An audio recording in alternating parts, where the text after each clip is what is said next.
ng daigdig naron.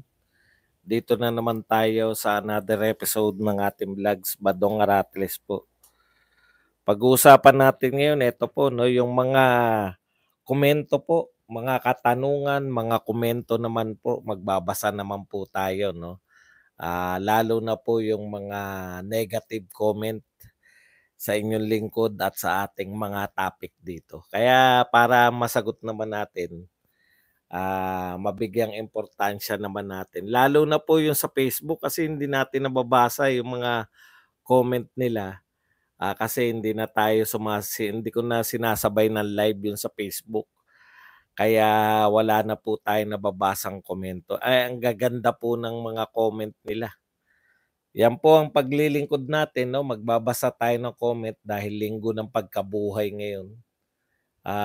Pero bago yan, kung bago ka pa lang dito sa ating channel, mag-subscribe ka na. Dahil ito lang ang tanging channel na may kinikilingan, may pinapanigan, una sa balita, huli sa impormasyon, kaya ano pang hinihintay nyo? Pindot na, okay. Napakabarat naman. Siguro wala na naman notification. Ito po ang sinabi ng isa nating viewer sa Facebook. Nagmana sa tatay niyang inutil, matapang lang magpatay ng inosente, urong yagbols sa China, wala man lang aksyon. Noong panahon niya, duwag na inutil. Grabe. Lahat na negatibo, isa-isahin natin. Isa-isahin po natin sinabi nitong isang viewer natin. Si Sara Duterte daw nagmana sa kanyang ama, matapang lang magpapatay ng mga inosente, urong ang yagbol sa China, walang aksyon nung panahon na niya, duwag at inutil. Isabay ko na tong isa, halos pareho eh. Isabay ko na rin. Ito naman yung sinabi po ni isa, hindi lang taksil sa bayan si Maudigs, inutil pa sa bayan, mga taong traidor, sarap ibala sa kanyon. Okay. Hindi ko po alam kung bakit po lumalabas po eto po yung pinakakalat nila eh, no? Isa yung tema eh. Si Pangulong Duterte ang may kasalanan ng lahat ng ito dahil siya ay taksil, no? Ano yung mga sinasabi? Taksil, duwag, no? Traidor, taksil, duwag, traidor. Ang kaya lang yung maliliit, duwag pagdating sa China at inutil. Okay. Duwag po ba talaga si Pangulong Duterte? Si Pangulong Duterte po ba ay taksil, inutil, wala po siyang nagawa nung panahon niya sa issue natin ng China? Di ko po maunawaan. Ngayon po tayo, unawain natin yung sitwasyon, no? Ngayon tayo may problema sa West Philippine Sea, no? Ngayon po tayo may problema na tuwing yung ating supply ship sa Ayungin ay susuplayan po natin. Ngayon po binobomba ng mga Chinese ng water cannon. Ngayon po tayo nakikipagmatigasan. Wala po ba talagang ginawa si Pangulong Duterte kusa lang tumahimik yung sitwasyon? Actually, ang ginawa po ni Pangulong Duterte diyan, no, nung panahon niya, galing tayo kay Pinoy. Ano po yung ginawa ni Pinoy? Nung presidente po si Pinoy, nakipagmatigasan sa China. Ulitin ko nakipagmatigasan tayo sa China. Ano po nangyari sa pakikipagmatigasan natin? Doon po marami yung China, doon po yung panahon na yung China ay nakapagtayo ng mga permanent structure, mga artificial island dyan sa mga pinag-aagawan nating lugar, no? Okay, yung pinag-aagawan natin teritoryo, panahon ni Pinoy na matigas tayo, no? So si Pangulong Duterte nung siya na yung presidente, May ginawa po ba siya o wala? Meron po.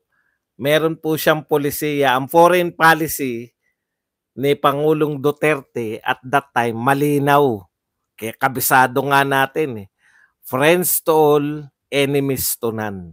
Ibig sabihin, nakipagkaibigan po siya, lalo na dun sa mga bansang hindi natin tradisyonal na kaibigan, no? Tulad po ng China, Russia, Vietnam, India at iba pa. Dati ang kaibigan lang natin US eh at mga kaalyado na US. Friends to one lang tayo dati. Panahon po ni Digong, Tatay Digong, nung mayroon tayong foreign policy. So hindi po totoo na inutil. Ang inutil po walang nagagawa eh, walang ginawa eh. Hindi rin po totoo na taksil at traidor. Bakit po? Hindi po tayo nakuna ng teritoryo eh. So ito po yung diskarte ni Pangulong Duterte, recognizing na hindi natin kaya yung China sa digmaan. Paulit-ulit po si Tatay Digong dyan. Hindi natin kaya yan makipagdigmaan tayo sa China. Bakit natin tayo makikipagdigmaan? Hindi pa natin kaya. Hindi sinabi ni Tatay Digong na hindi natin kaya. Hanggang sa susunod na mga panahon. Hindi pa natin kaya. Kaya nga, sinimulan ni Tatay Digong yung modernization ng AFP. Nagsimula tayong bumili. Huwag niyo sabihin wala tayong ginawa, walang ginawa si Tatay Digong. Sa panahon po ni Tatay Digong, nasimulan yung modernization ng AFP. Diyan lang tayo nagsimulang bumili ng mga kagamitan. Maramihan, no? So yun po yung ginawa ni Tatay Digong nung panahon niya. Kaya hindi po totoo na siya ay inutil. Hindi rin po totoo na taksil siya. Bakit? Meron po bang nakuwang teritoryo nung panahon natin? Yun nga po yun eh. Hindi lang po yung pagmamatapang na salitaan, tokis. Matapang ka sa tokis. Pero actually, binobombet tayo ng China paulit-ulit. Tapos lahat tayo nagmamatapang. Tuwing after time bobombahin, ang tatapang po natin. Salita dito, salita doon. Ano po nakita nyo sa kasalita laban sa China? Si Tatay Digong, na-realize niya na hindi natin kaya yan. Di ba? Nakipagkaibigan tayo at dahil dyan, walang nakuwang teritoryo. Nung panahon ni Pinoy, hindi po tayo nakakapangisda sa Baho de Masinloc. Dahil sa pakikipagkaibigan ni Pangulong Duterte, nakakapangisda na yung mangingisda natin. Iba-iba po yung way, no, ng pangangalaga sa Pilipinas.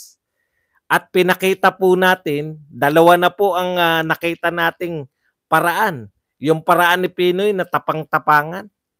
Pero nakunan tayo ng teritoryo, natayuan yung mga unoccupied territory ay natayuan ng China, naging base militar na nila.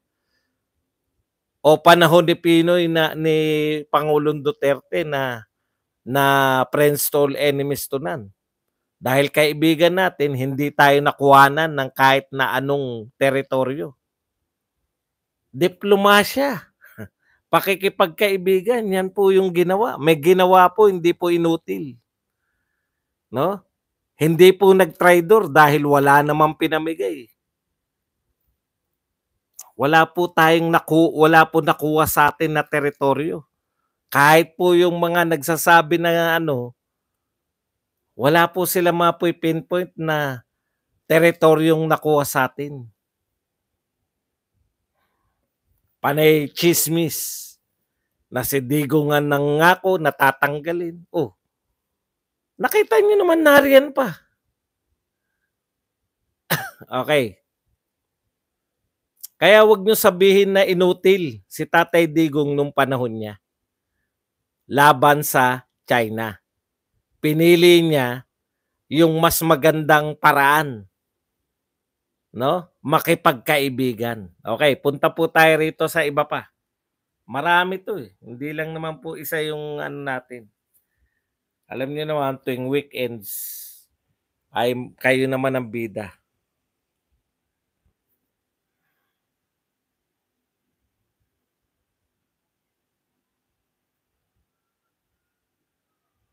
Okay, basa. Kung sa water cannon nga, takot na hindi pala. Badong.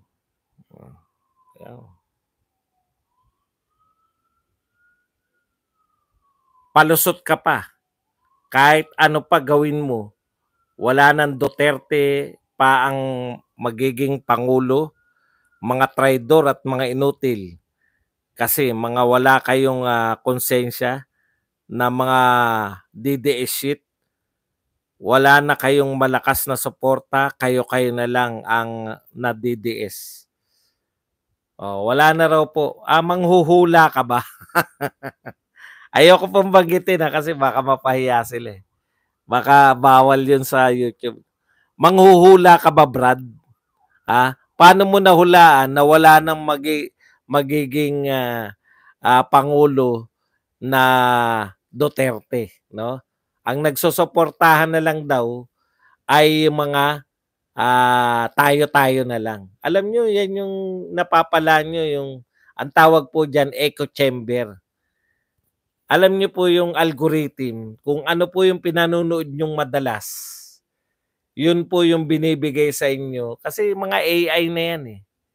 Halimbawa, mahilig kayong manood ng mga pro Marcos, pro BBM, pro tambaluslos na mga vlogger. Yun po ang i-feed sa inyo, yung mga pro Marcos, pro tambaluslos na mga vlogger, no? Kaya hindi kayo makakanood ng mga Duterte.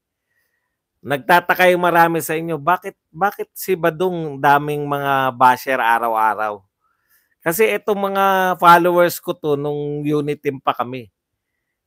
Kasama pa ako dati sa echo chamber nila eh. Kaya akala nila ako ang bukod tangi na DDS. Ako ang bukod tangi na Duterte supporter.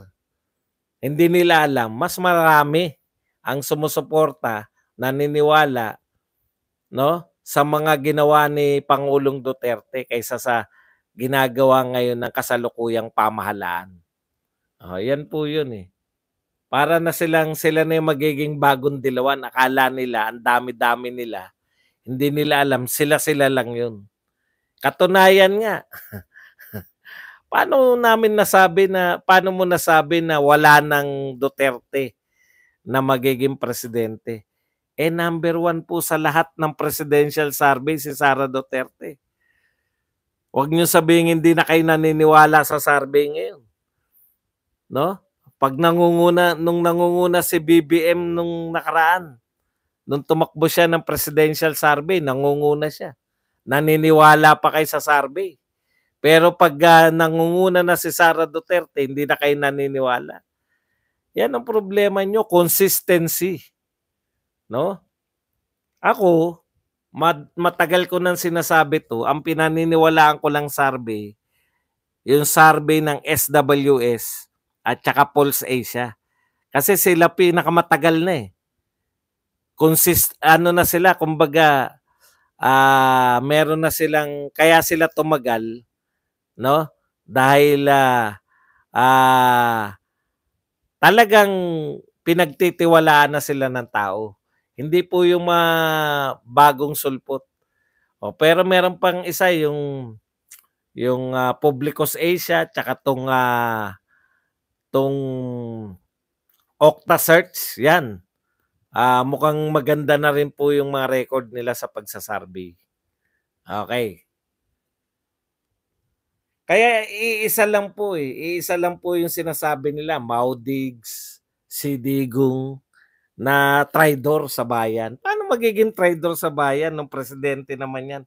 Alam niyo po, nung presidente si Tatay Digong, yung nagsasabi ng Maudigs at si Digong, mga Duterte supporter po yan. Dapat tinatanong nyo sila, bakit hindi na kayo Duterte supporter ngayon?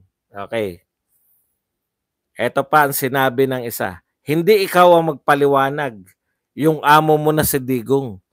Dapat kasi siya ang inaakusahan na makipag-gentleman's agreement sa China at sinabi na rin mismo ng China, ayon kay Mike Abe, maliwanag, mindset, palusot, ang dami mong satsat.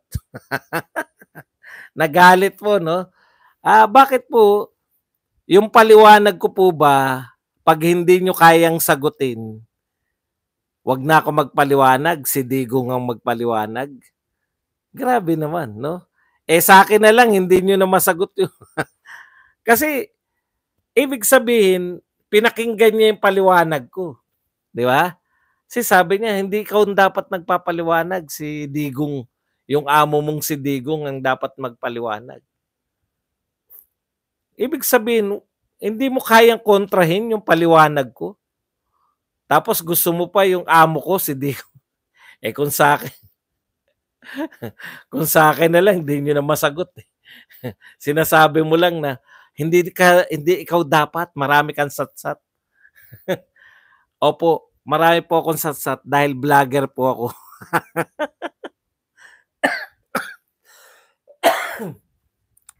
Yung vlogger po ako ng pulitika.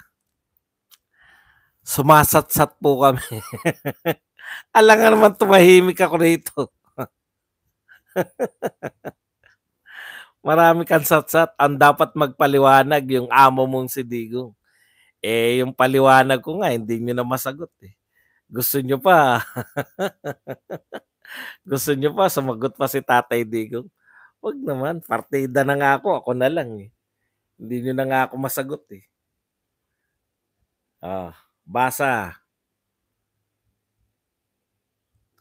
Wala naman kasing maibabato kay PBBM. Ito maganda 'to.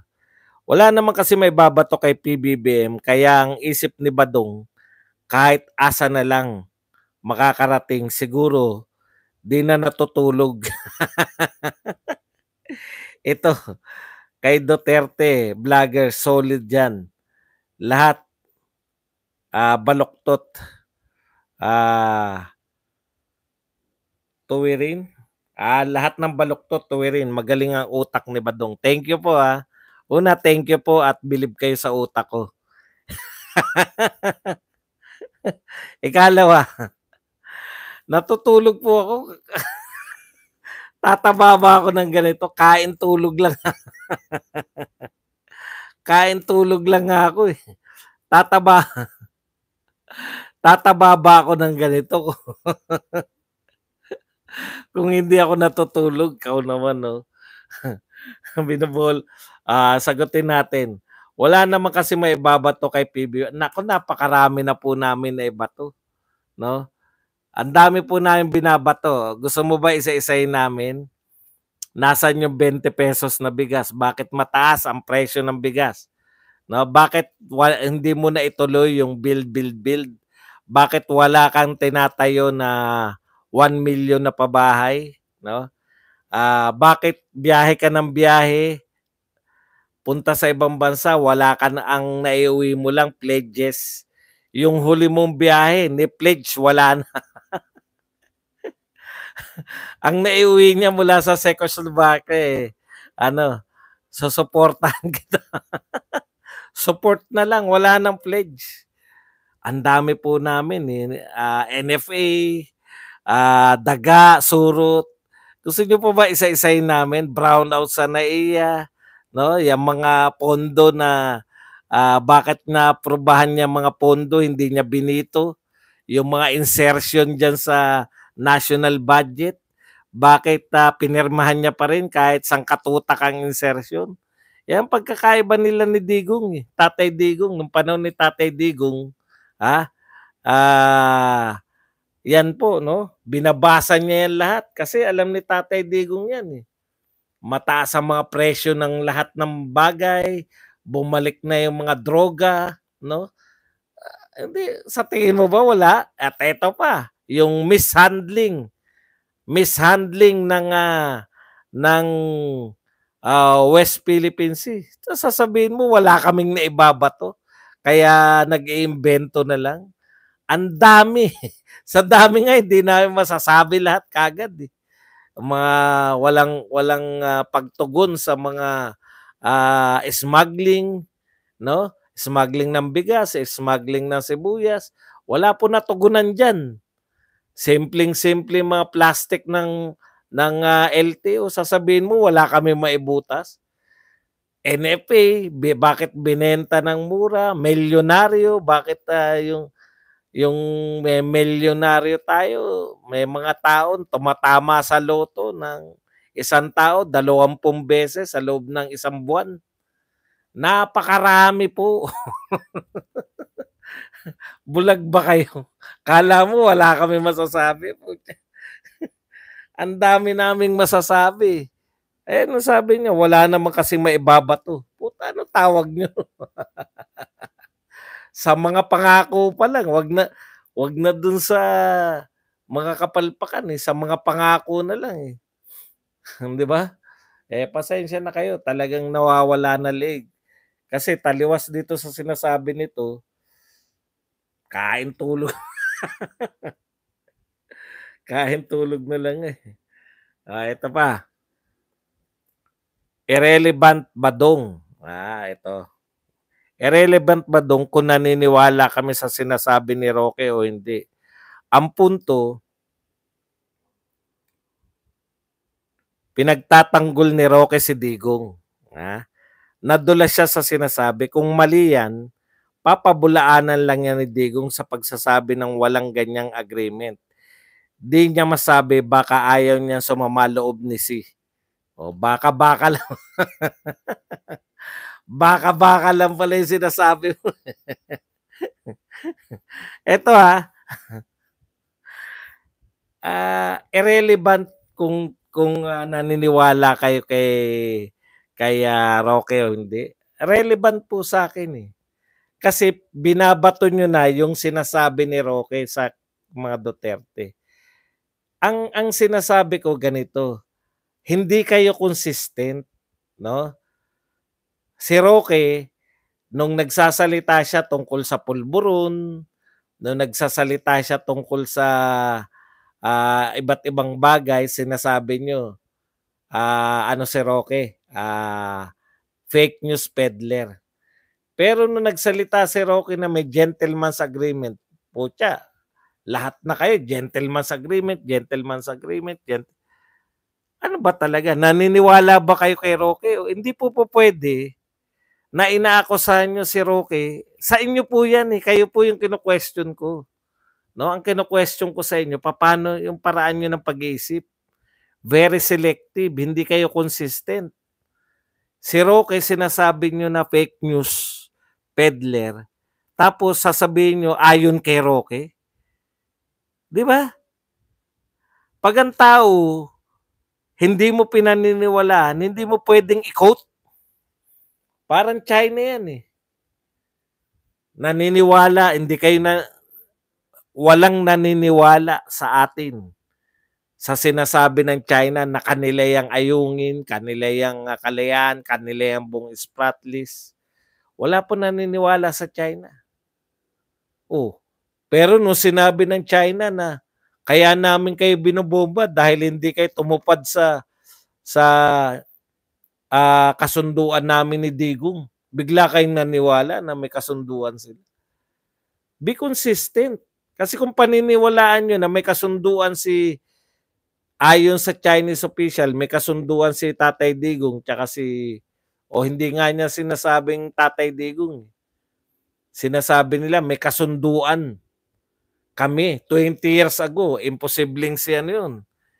Imposibleng si Tatay Digong yun. Di ba?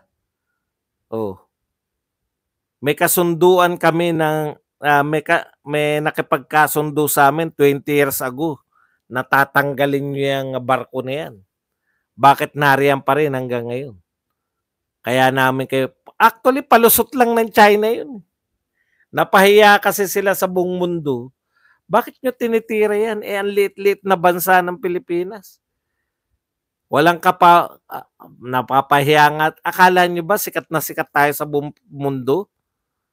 Sikat na sikat tayo dahil mukha tayong kawawa. Nagmamakaawa kasi tayo. Okay. Basa pa. Oy, may inchik na sumagot. Hindi kailangan sirain si Digong. Siraulo siya, pinagkaloob niya ang Pilipinas sa China.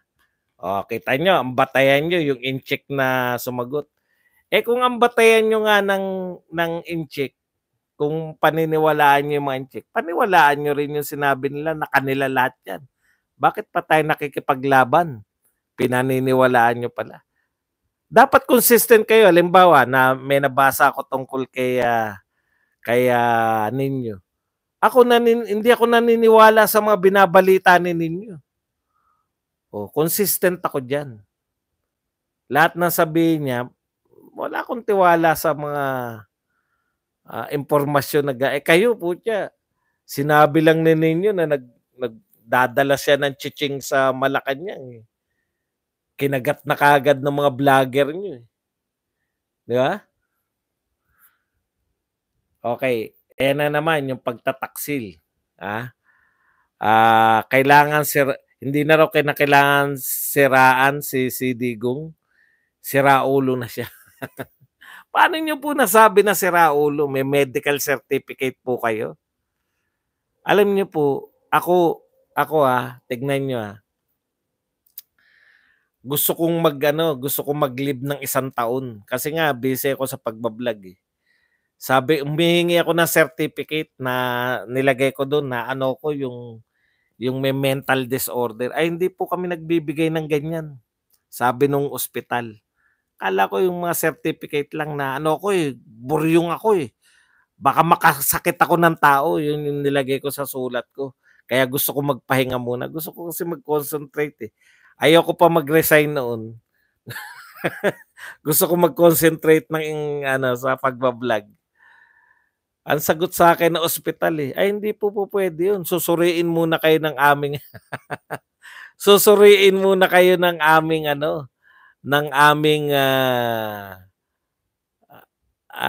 psychiatrist o psychologist kung talaga may tama kayo. Yan po yun. Bago nyo po sabihin na hindi na po kinakailangan siraan si Tatay Digong dahil sira na ulo. Kinakailangan po may hospital po muna yan. No? Akala nyo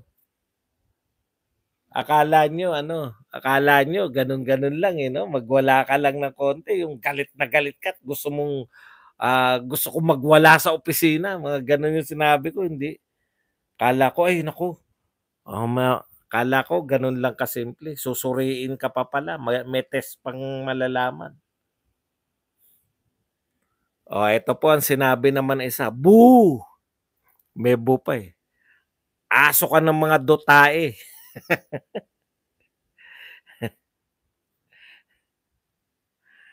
Iba yung umamin sa naninira, tanga. Hindi. Tanga ka ba, Badong? Si Butanding, ilan nang sinabi na umamin na sila. Kaya wag ka nang magpaliwanag. Ay, bakit takot po kayo pag nagpapaliwanag ako? Hindi nyo masagot yung paliwanag ko, no? Pinipigilan nyo ako. May human rights ako magpaliwanag. Magkano ba bigay sa'yo ng mga dotae? Huwag ka na magpaliwanag sa kang aso. Ayan na naman tayo sa bayad. Open po ako. Open po ako. Kasi mukha akong pera eh. Nanghingi nga ako ng pangkape. Bayad pa. Wala po nagbabayad sa akin eh. Napakatapat ko po. Ngayon, kung sa tingin nyo nagbabayad ako, o hindi ko po alam kung kanino kukubra. Baka alam nyo.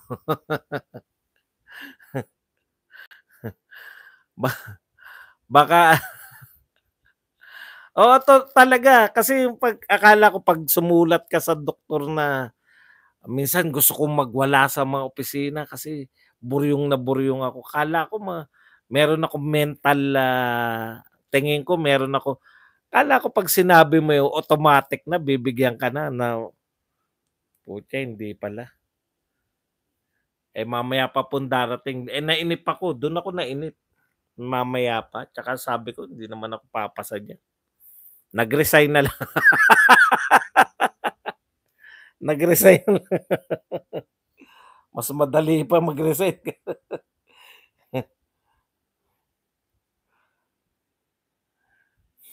Ito. Sir Badong, kung aminin mo na lang na kaya na may problema si Digong sa pag-iisip dahil sa gamot na iniinom niya. Kasi maraming sablay eh. Addict daw si BBM. Tapos hindi raw. Ewan ko sa inyo. Ewan ko rin sa inyo. Bakit ako aamin? Doktor ba ako? Doktor lang po makakapagsabi kung meron sira ng ulo yung isang tao o wala. Alam po nila yan. Hindi mo po mapepeke yung mga doktor. Ilang beses na po nagpaliwanag yung doktor po ni Pangulong Duterte. Tapos na po, pwede po yun yung fentanyl na sinasabi nyo. Ano po yan, dahil yung sa sobrang sakit. Pero pag wala na po yung sakit, ititigil mo na rin yung paggamit nun. Yan po ang sabi ng doktor. Wag po kayo. Masama po yan, nagdodoktor-doktoran kayo. Masamang gawain yan. Tatanggal lang kayo ng lisensya.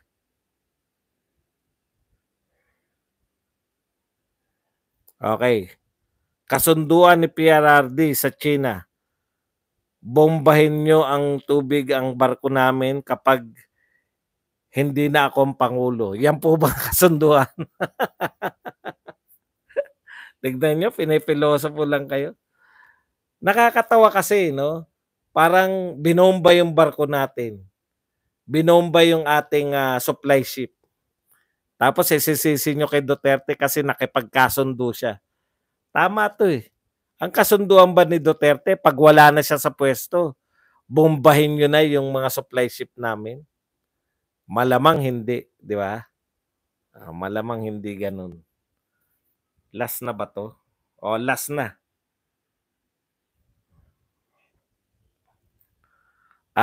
So itinatakwil mo na ngayon si Roque dahil hindi nyo kayang pabulaanan yung sinasabi niya. Pag pabor sinasabi niya, kakampi nyo siya. Ikaw naman Badong, nakakapag-argumento nga si Digong ng PBBM, bangag. Ihiwalay ang minda sa Pilipinas. But eto, di niya mapabulaanan. Takot. Alam niyo po, ano po ba yung dapat pabulaanan? Kasi kayo, ang dali niyong utuin eh. No? Nakarinig lang kayo, may agreement pala. May gentleman's agreement pala. Kasi po, ano man yung nangyari nung panahon ni Duterte, panahon po ni Pangulong Duterte yun. No? Ang sinasabi ko ganito eh, yan nga yung sinabi natin nung una pa eh. No? Si Pangulong Duterte, nadiskartehan niya yung China. Kaya hindi tayo binobomba, kaya tayo ay mapayapa sa China. Ang binunga niyan nung friends to all enemies to none natin, no? Ang friends to all enemies to none natin, yun po yung diskarte ni Pangulong Duterte. Kayo lang naman po yung nagsasabi na bakit nyo dinideny. Ano po ba i-deny? Wala po kami sinasabing i-deny o hindi naganap. Naganap po talaga dahil ang general, ulitin ko po, ang general nating foreign policy nun, friends to all, enemies to none. Ngayon, kinu-question nyo ba, bawal po bang magkaroon ng mga kasunduan? May mga kasunduan po yan. Kaya nga natin sila kaibigan. Ngayon, payapa ba tayo? Ano po ba resulta nun?